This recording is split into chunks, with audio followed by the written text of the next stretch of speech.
My guest today is an amazing Nigerian USA artist. Temi, how are you doing? Thank you, Alan, for having me. I'm doing good. I'm doing good. Can't complain. Yeah, a bit tired, you said? Yes, a bit tired. I have two kids, two under two, 20 months and 3 months, and they are amazing. We love them, but man, it is exhausting. Even this morning, I was trying to wake up at 4:30, which is when I usually wake up so I can that's the only Wow. time I get to get work done now.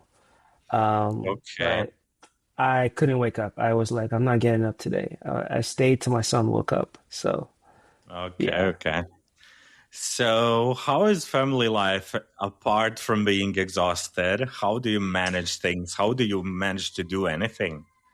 Yeah, honestly, I don't know if I don't know if I'm managing right now. Like I have a notebook where I like write all my to-do lists and I just scratch them off and I realize it's better for me to see it visually versus digitally right now in this season because I'm a digital person. I use Notion and I like to have all that stuff. But I just don't have all the time right now. But one thing that I've tried to do to manage the time is to have time blocks. But even with time blocks, you have to be okay with like not being so strict because kids can wake up anytime. So that 4:30 a.m. is kind of like where I get to work from 4:30 to like 7:30, 3 hours of uninterrupted time.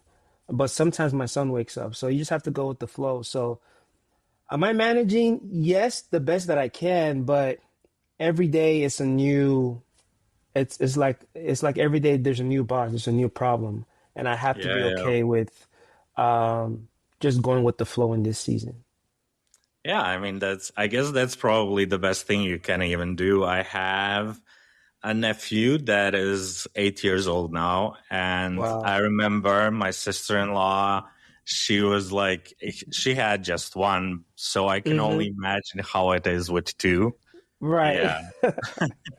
And he was a very lively kid, when he was like 2 years. Oh my God, that was, Yeah, our son is not even two, and he's jumping off the couch. He's doing all this stuff, but he loves music. He loves art. He loves when we go for walks. I just have to be mindful of like finding a good balance with all of that because I still have to work. My wife just yeah. gave birth, so she's still on maternity leave. But I don't want her to like feel like she's carrying the whole weight. So like that's why I designed this. It's called For the Art of Fatherhood.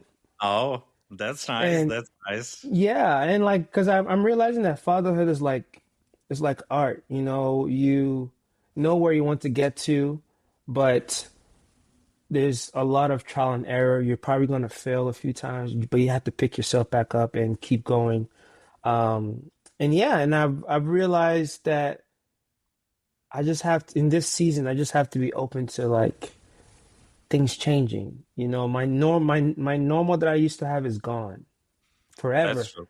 To Forever. make, yeah, That's true. because in my mind, I'm always thinking about my kids. When I go out, I'm making sure that, okay, I need to be back home before 6 so I can feed my son and put him down to sleep at 7. So just stuff like that. But it's beautiful, but it is a lot of work. Okay. Okay. Yeah. And you have been for years also working together with your wife, right? Mm-hmm. Mm-hmm. Okay. And how is that going? I've had a lot of couples who have been working together, Yeah. and their secret, from what I've found, even I've been working with my husband, is that they actually work on different things in the same business. Mm-hmm. Is that your Yes. secret as well? Yeah. Yes, that's what we do. So I do a lot of graphic design and art direction, and my wife does photography. She also does like set design and art direction as well. So we've had a few projects that like we were able to work on together, but right now we do a lot of things separately. But I help her if she needs like me to design something for her Instagram page or for a business, or she designs a logo on her iPad. It's like, hey, can you make this look cool? Make it look like professional. So yeah, but I think some of the good times where we worked together was with the AT&T campaign. She did the photography of the model, and then I did the design on top of that. And then we also worked together on the ESPN project. Um, I took the portrait, but she was like my assistant to make sure everything was good as far as the, um, yeah, all the little things you have to worry about when you're taking portraits, blemishes, making sure the items are in the right place at the right time, things like that. But yeah, we've been able to work together in a few projects, and even my clothing stuff, like she has played a big part in inspiring me to continue making them. And also, she's been the one helping me shoot the stuff on my website. So yeah, we get to work together, but I think it's like the secret is making sure there's some separation as far as skills go, where you guys can utilize each other's gifts to work together. Because if Yeah, you're yeah. both the boss, then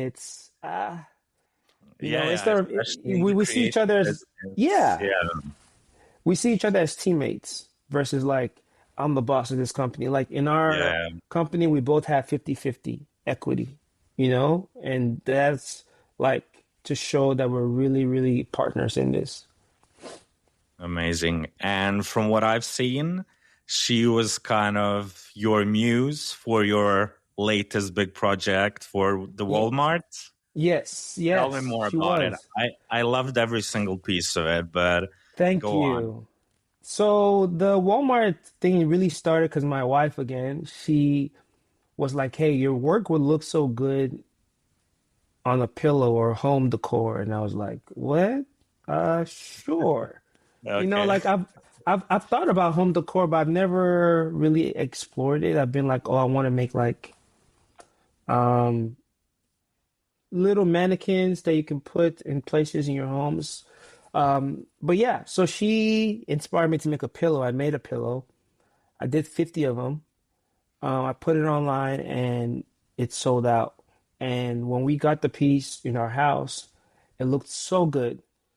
And when Walmart reached out, they actually reached out and were like, "Hey, we saw that you made this pillow. Have you ever thought about making a home collection?"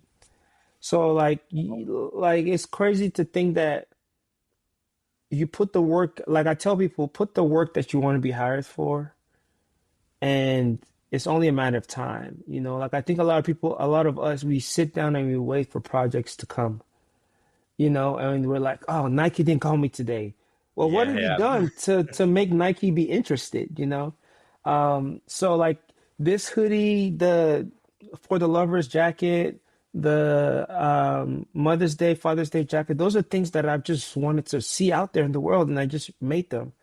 And so with the Walmart thing, the pillow that came with the pillow, we're like, "Hey, we love what you made here. We thought about a home collection." I was like, "Oh my gosh, yeah, my wife actually mentioned um, that I should look into that."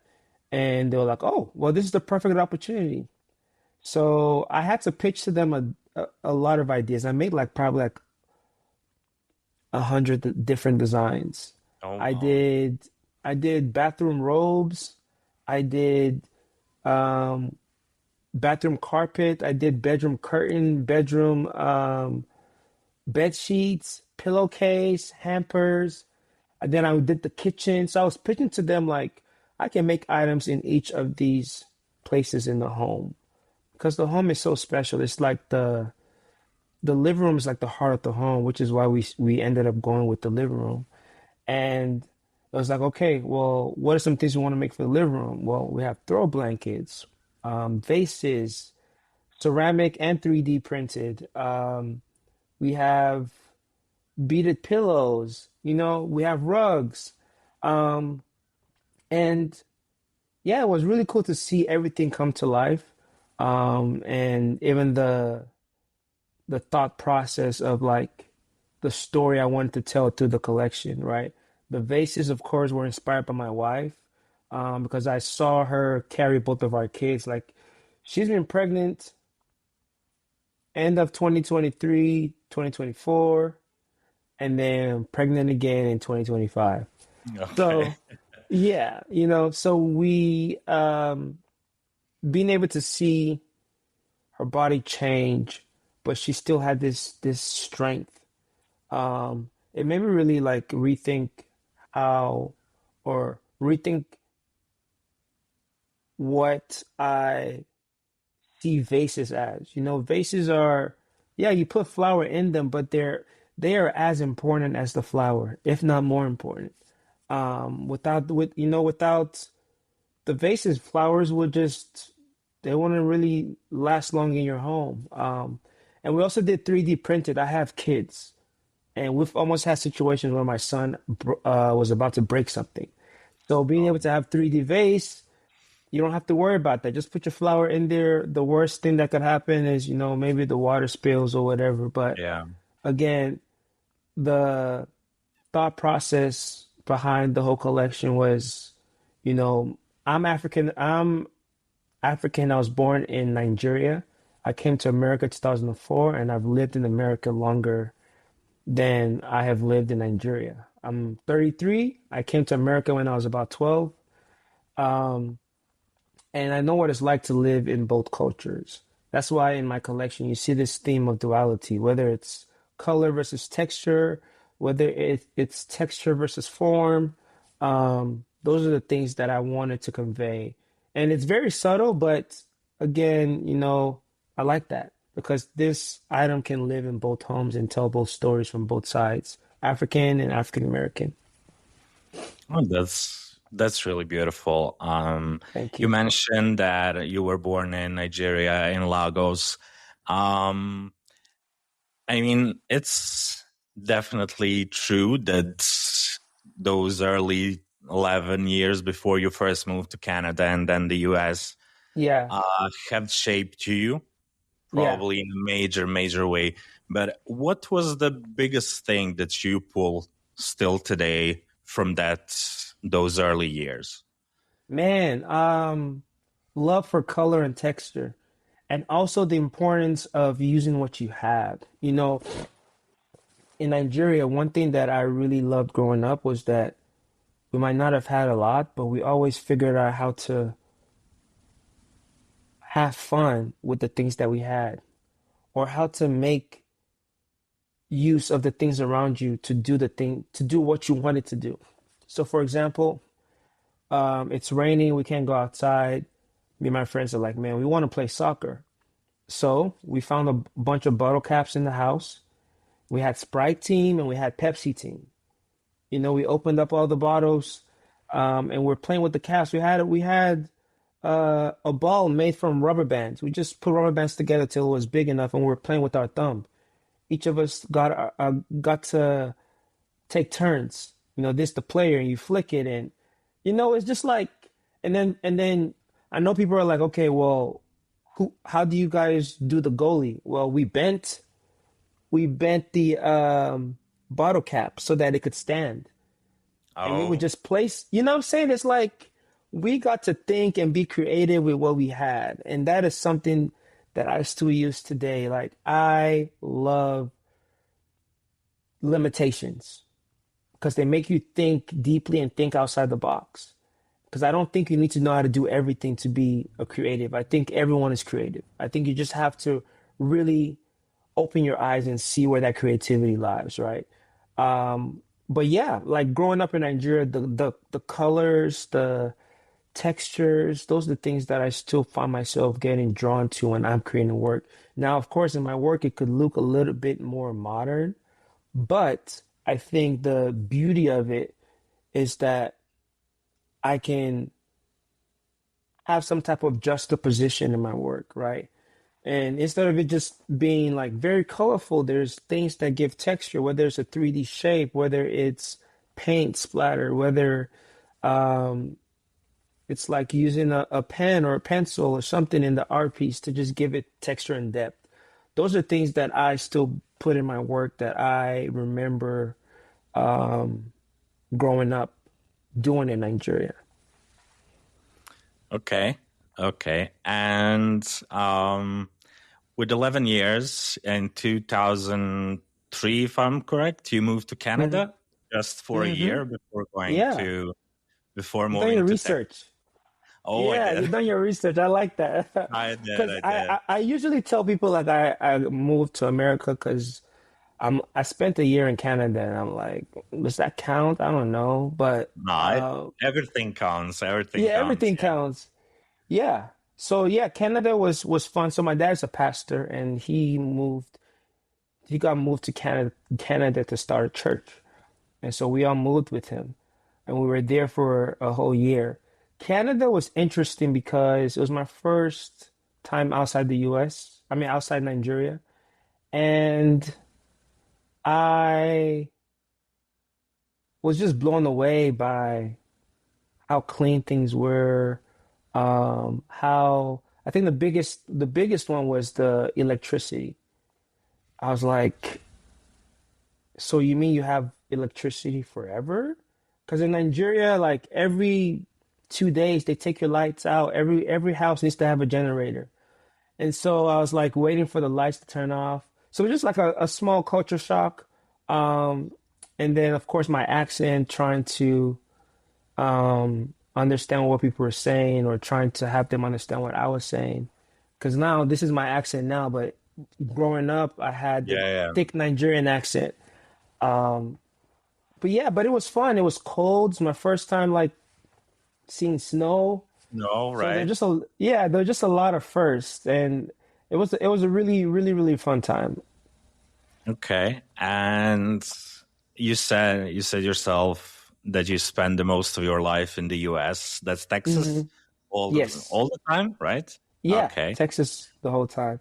Okay. And how did that influence you as well? I mean, it's a completely different culture from those Yeah, first 12 years. yeah, How did that take part in your art and in your life? yeah. I think I really got exposed to the African American community here than I was exposed to in Canada. Um, and I had this kind of cultural shock of like, who am I? I'm in this foreign country. I'm in this foreign state. I've never been here before. I'm Nigerian. There are people that are black that look like me, but we both have different historical backgrounds. They came here involuntarily through slave ships.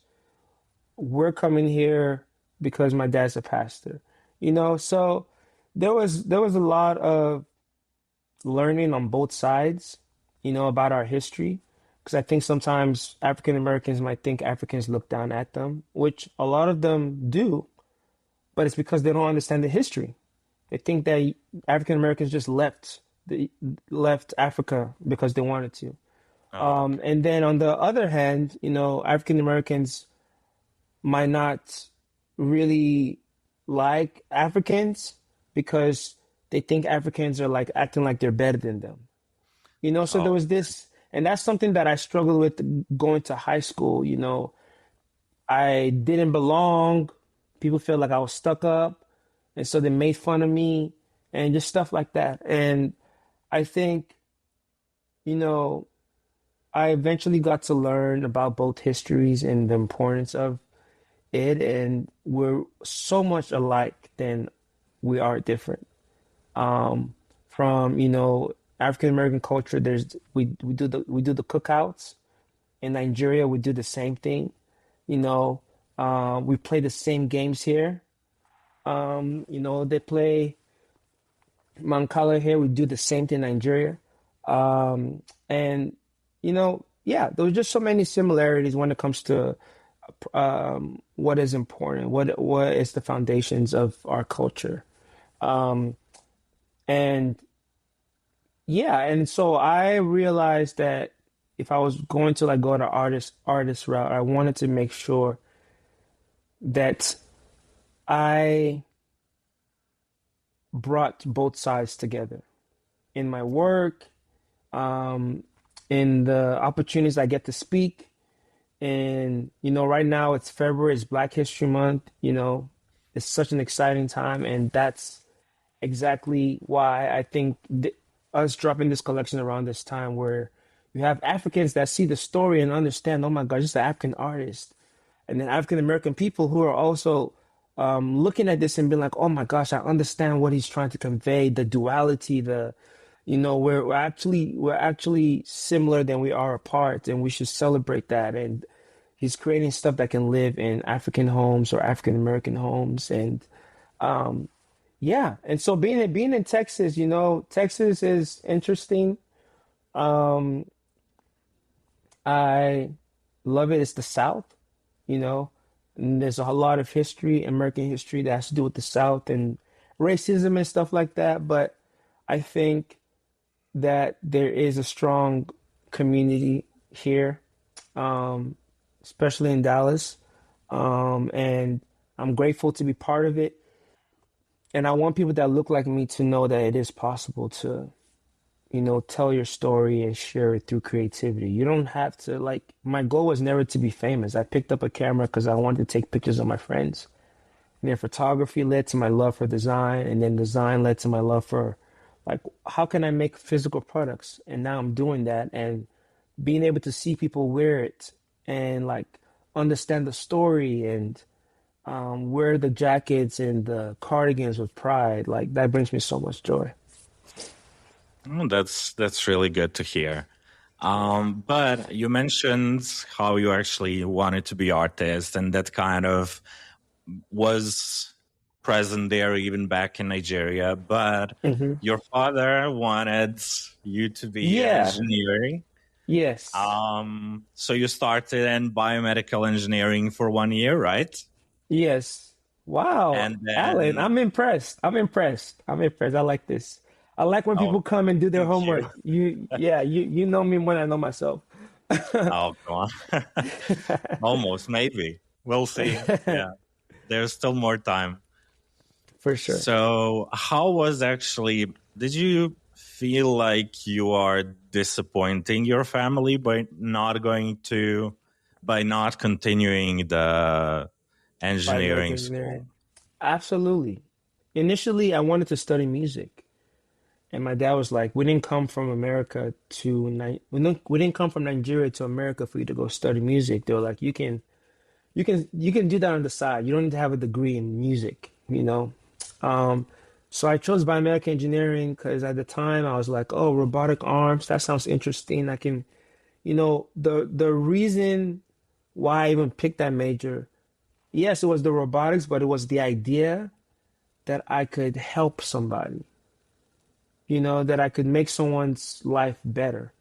And that's what biomedical engineering was. It's like, okay, I can make prosthetic arms, legs for people, all of this stuff. And looking back, I'm glad that I, you know, got to explore biomedical engineering because it made me realize what I didn't want to do. And also made me realize that I don't want to live my life for my parents. Because if you live your life for your parents, when your parents pass away, you're not gonna know who you really are, right? And I was like, man, I'm in school trying to make my parents happy. They're at home sleeping. I'm the one in class. I'm the one taking the test. I'm the one staying up late at night just to make them happy. Nah, I need to No. figure out what I want to do. And honestly, I think what gave me the courage was my faith in God. I know that God was calling me to something greater, and my parents are pastors, so you can imagine, like, they're both like, God told me no, and I'm like, Yeah, God is telling me yes. So like, it's yeah. like, and my dad being a pastor was like, oh man, I really need to listen to him. But I'm glad that I switched because I found so much more joy. I found like I had a purpose and calling. And I realized how powerful creativity was because again, I chose biomedical engineering because I wanted to make people's lives better, and I feel like creativity gives that same purpose. And and so yeah, I was taking my classes, and when I was doing biomedical engineering, I had a lot of A's and B's, but a few C's.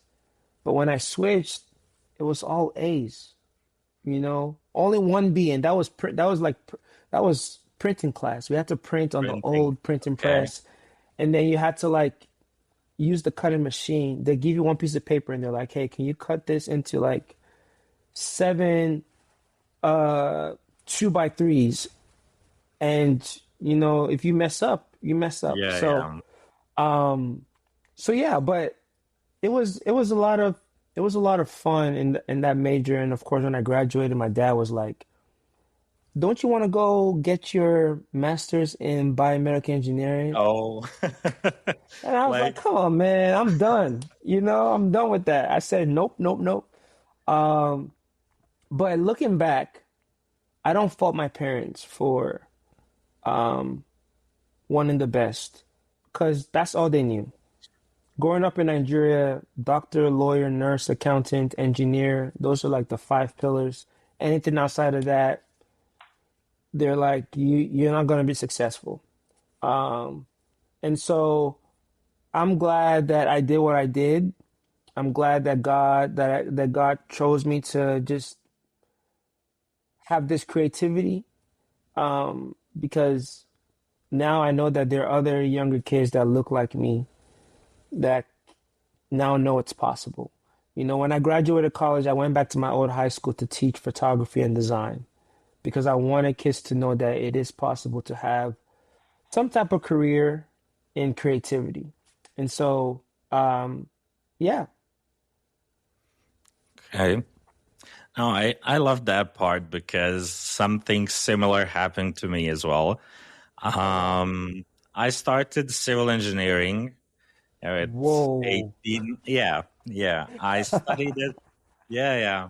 I was studying almost 5 years, almost finished everything, but it just really didn't feel like something I want to do for the rest of my life.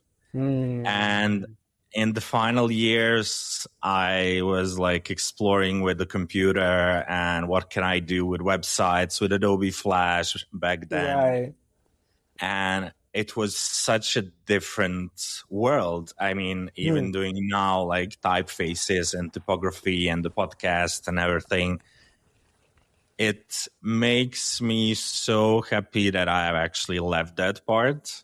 yeah, And as you said, I'm not blaming my mom for wanting me to become an engineer because she didn't, she didn't do it for the wrong reasons. I can yeah, absolutely relate to that.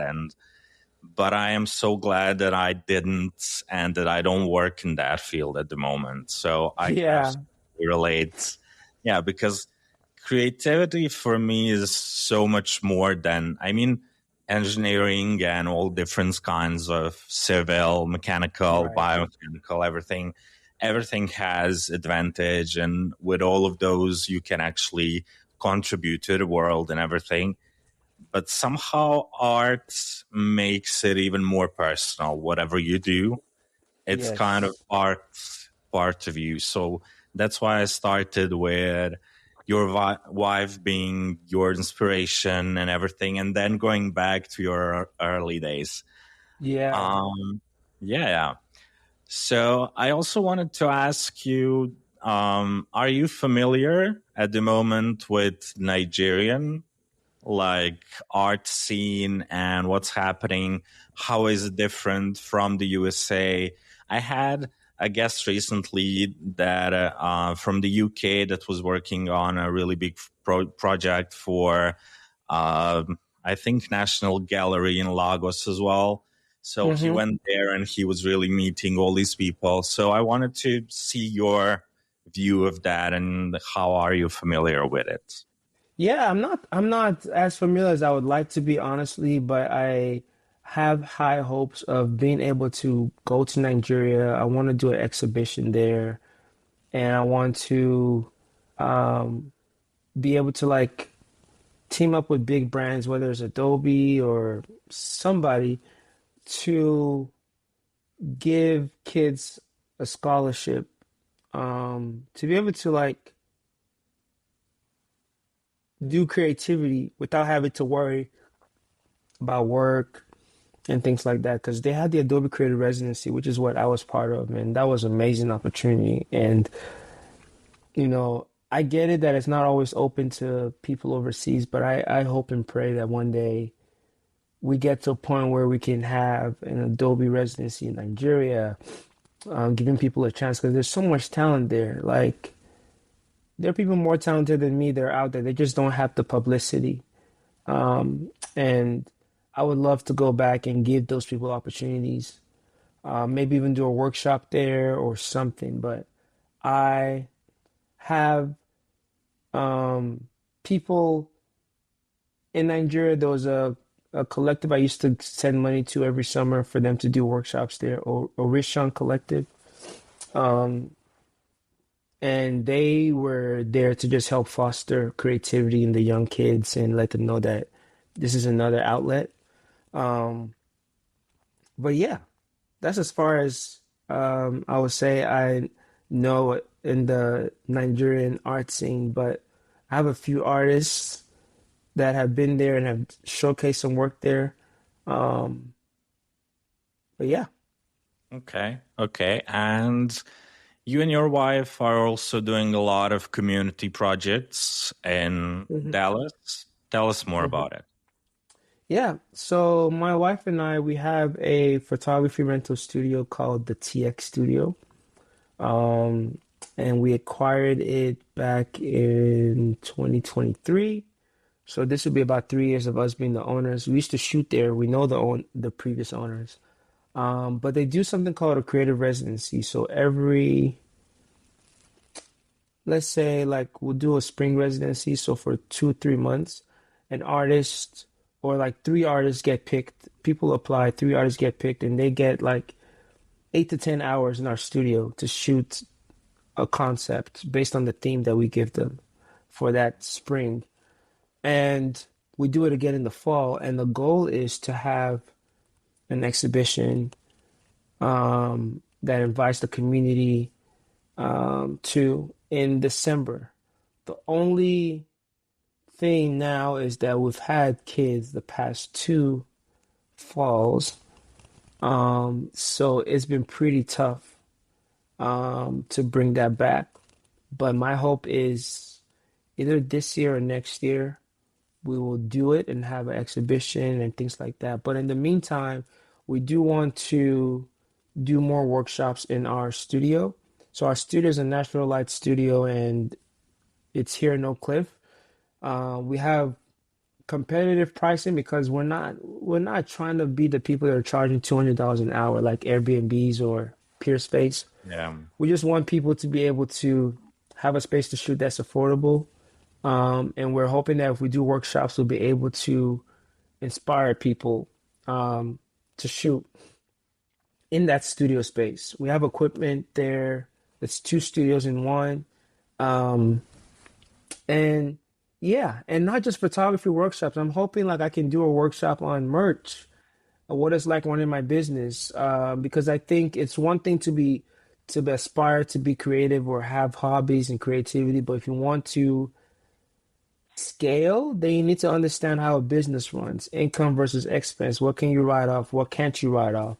What are the ways to scale? What are the tools to use to um, reach out to clients and things like that? So those are the things that I'm very passionate about because I tell people like I'm 33. I don't want to be creating. I want to keep creating, but I want to create because I want to be in a space where I create because I want to, not because I need to. Because when it becomes a need, like it is right now, which I'm grateful for, I love, but I don't want it to be a need when I'm like 50 or 60.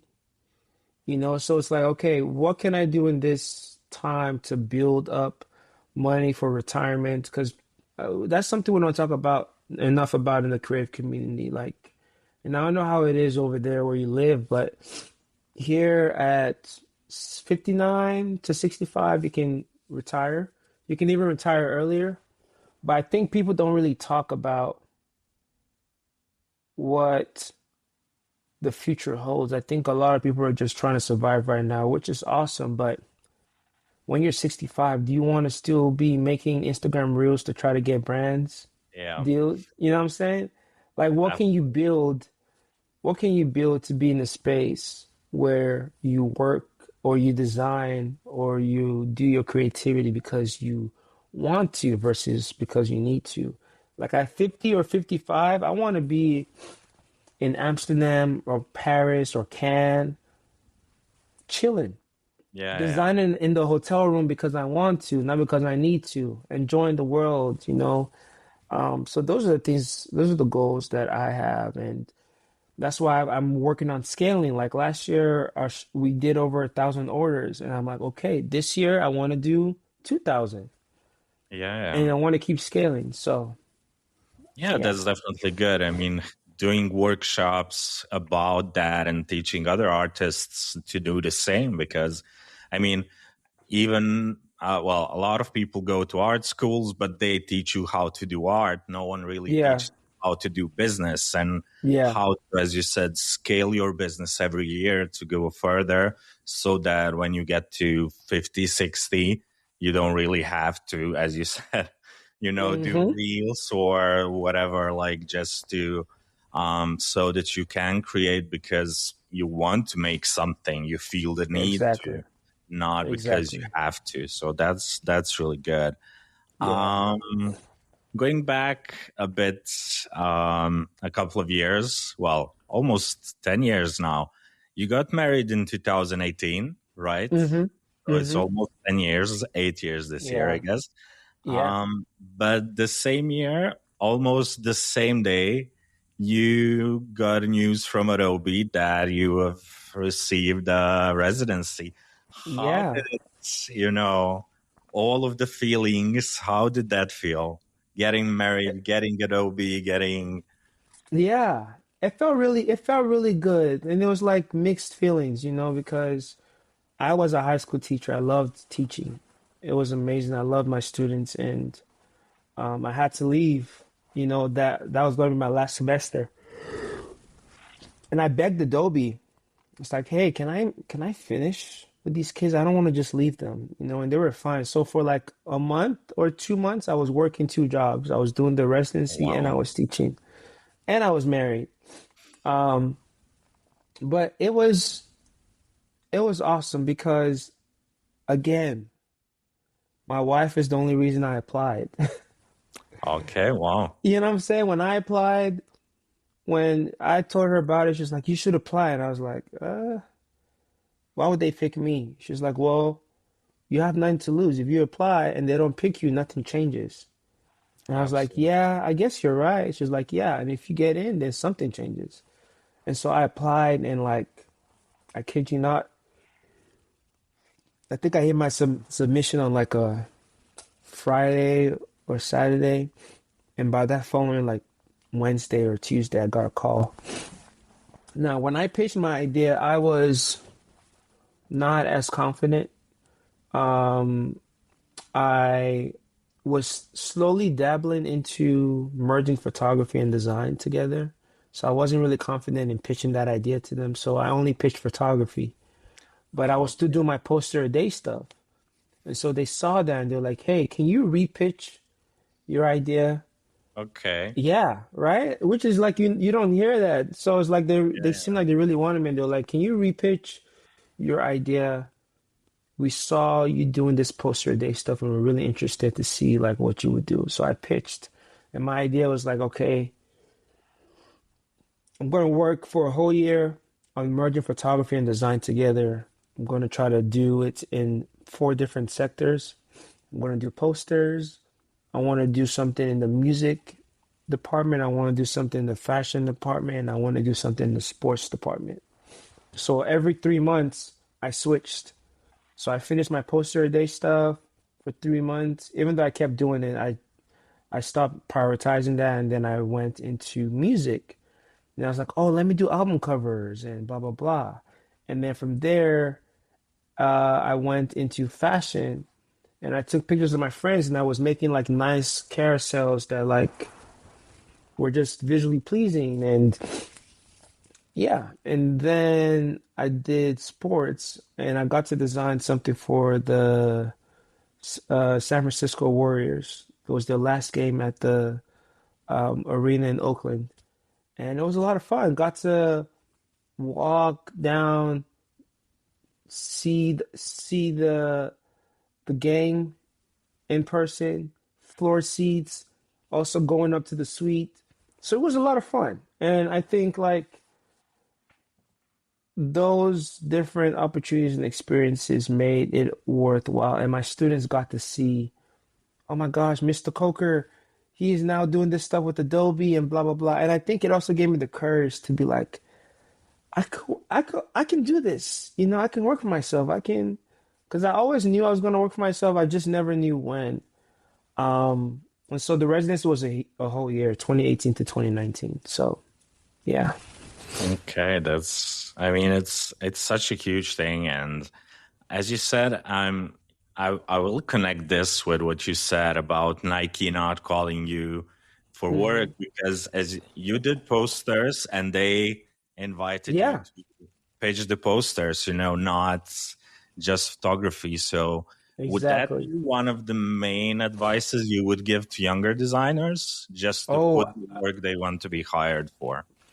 yeah. Put the work you want to be hired for. If you're still in college, if your professor gives you work, go above and beyond. So what I did was like my professor was telling us to give us homework to recreate a brand or whatever.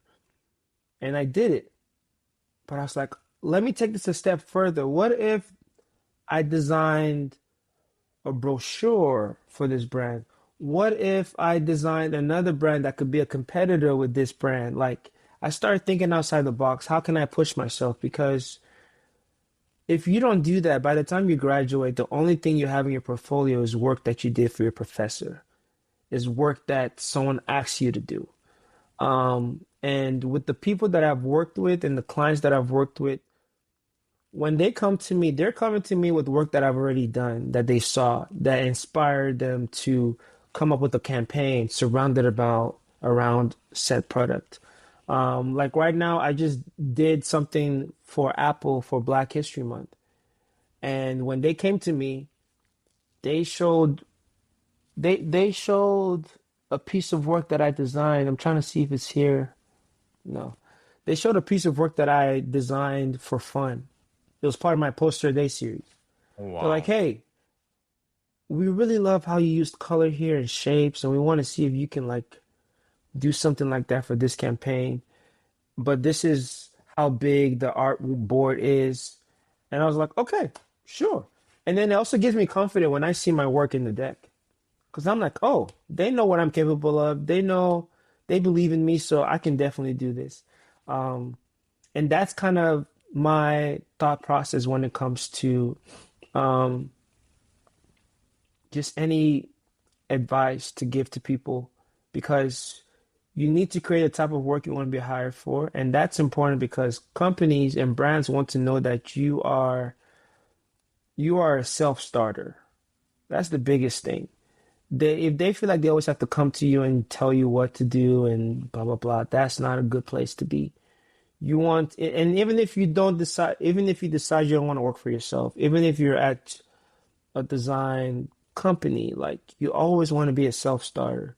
Like if the company says, "Hey, this is the brand we're working with. We want you to design XYZ."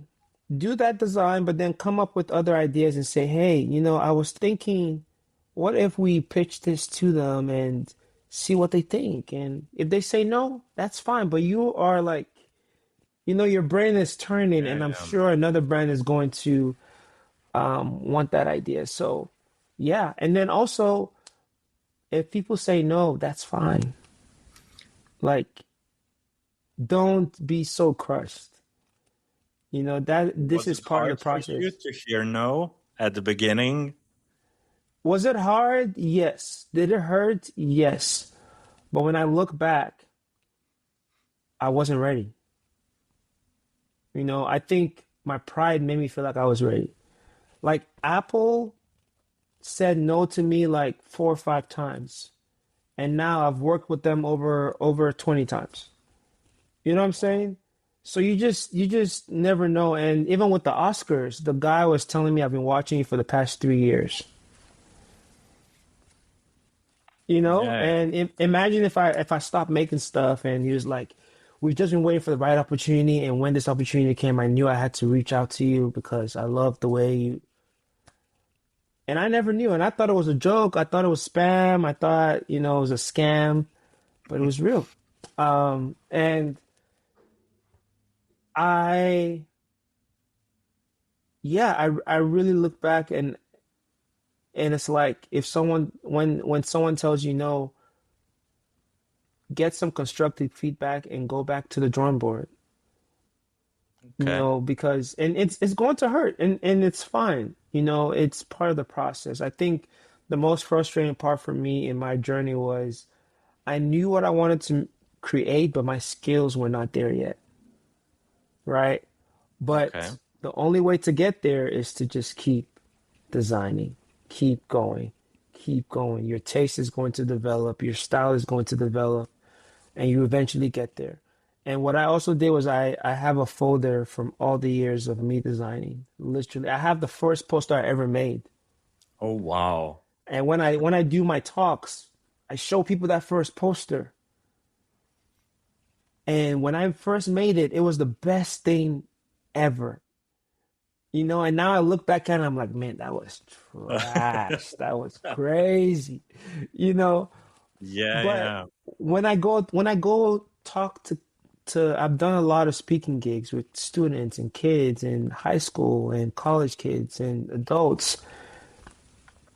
I always want to show them my first photography picture I ever took to when I designed the cover for ESPN, or with me designing like my first poster to when I designed for the Oscars or when I designed for Adobe. Because I want them to see that I'm not different than you. I'm not like you're seeing where I'm at now, but you didn't see the past 10 years of work that allowed me to get to this point. You know, the Adobe Creative Residence was my big break, but prior to that, I had been doing this stuff for 7 years. Yeah, yeah. 7 years of putting your head down, doing portraits, doing weddings here and there, doing invitations, flyers, and then one day you look up and they're like, "Hey, we pick you." You know. Yeah, no, well, it reminds me of a post I did the other day on Instagram, and it's basically for the young artists and for the young Mm-hmm. people that success never really comes overnight Yes. unless you've been working for the last 10 years overnights, you know. Right. That's good. That's good. So yeah, it just reminded me of that because I mean it can happen. You can be lucky that one opportunity gives you a huge push, you know, at the beginning of your Mm-hmm. career. But Mm-hmm. for the most people, we all have, like as you said, 10, 15, 20 years of work behind us. You know, it's not like we started yesterday. So Yeah. I absolutely, absolutely love that.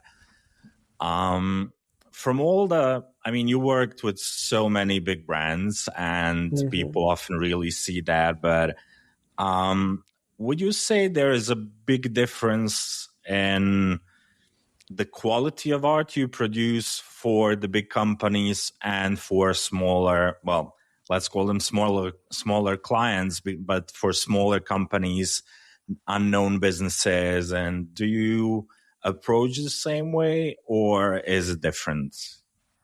I approach them differently only because of pricing and Okay. time commitment. But the quality is still the same, right? I make sure that I'm still giving it my undivided attention. I just did a design for a conference that's happening, I believe, in March. And, um, that's different from working with Adobe or Apple. And so gave them a different price and we negotiated and I was able to do the asks that the, what is the word? Um, I pretty much did what I could do for that price, you Okay. know. Because if you're not careful, like the smaller businesses are the ones that will really drain that will really drain your pockets. and I was like, yeah. So I was like, two revisions max, you know. If you don't communicate on time, it is not my responsibility if we don't meet the deadline, things like that. So that's what I mean by it's different. When you work with the big companies, you have net 60, net 30. Some of them are negotiable, some of them are not. Some can give you 50% down, some can't. And you just have to go with the flow. And that's where I think like understanding finances and money and all of that, Yeah. that's where I think that helps because in working with the big companies, you cannot sit down and rely on them to pay you on time.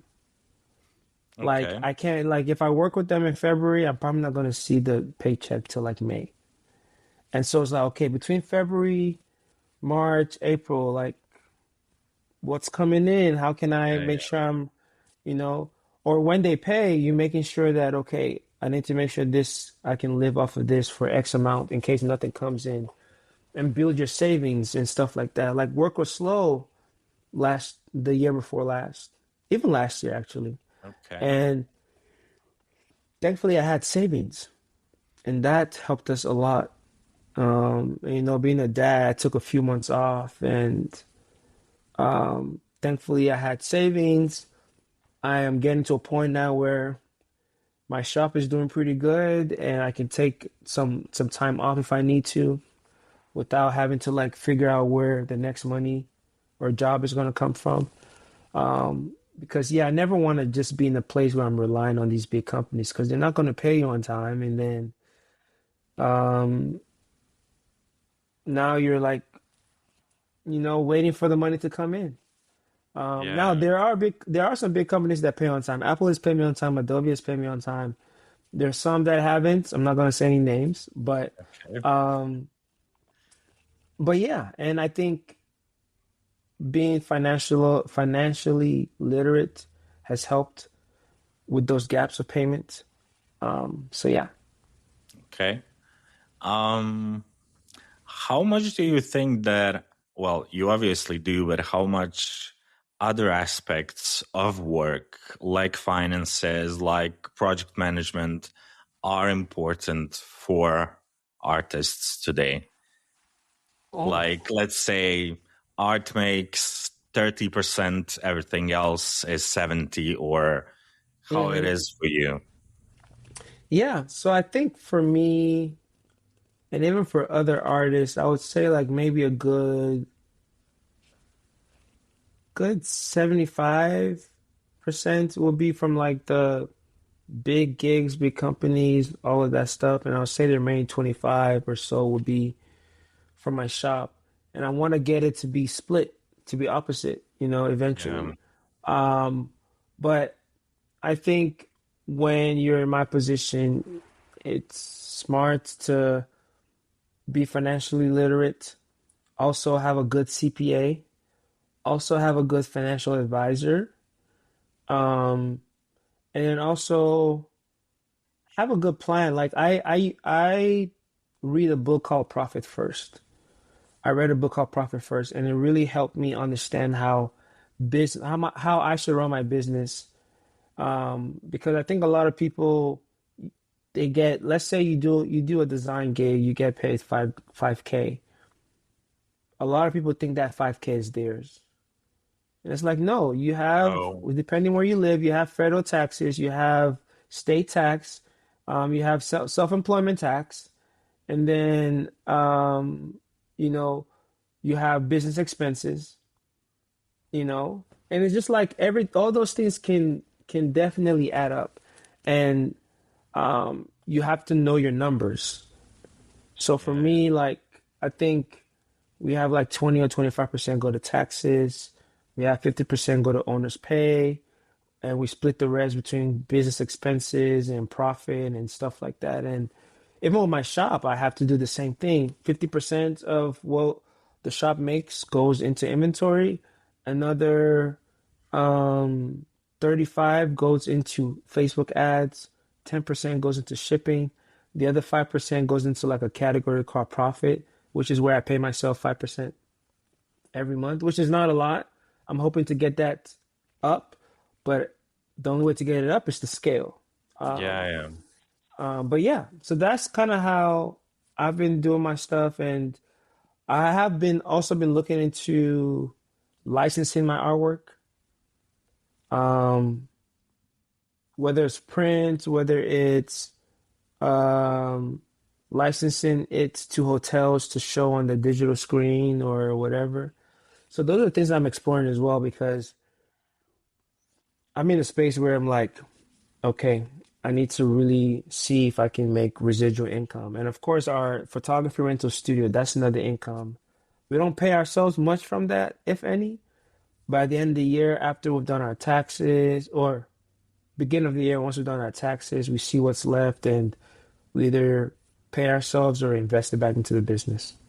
Yeah, yeah. I mean, I absolutely agree. It's to be successful and to last all these years, you really have to know the business sides of Yes. your business. It's not just making art, opening Photoshop, or taking a brush, or making music, or whatever. It's like a lot of that depends on knowing the business and knowing the Yeah, finance. exactly. But for the end, I mean, we are almost here. For an Hmm. hour now, I think. I don't want to keep you all too long. I know you have work, you have two young kids, so no Yes, worries. sir. Thank you. But there's one more thing I would like, I mean, for you to reflect on if possible.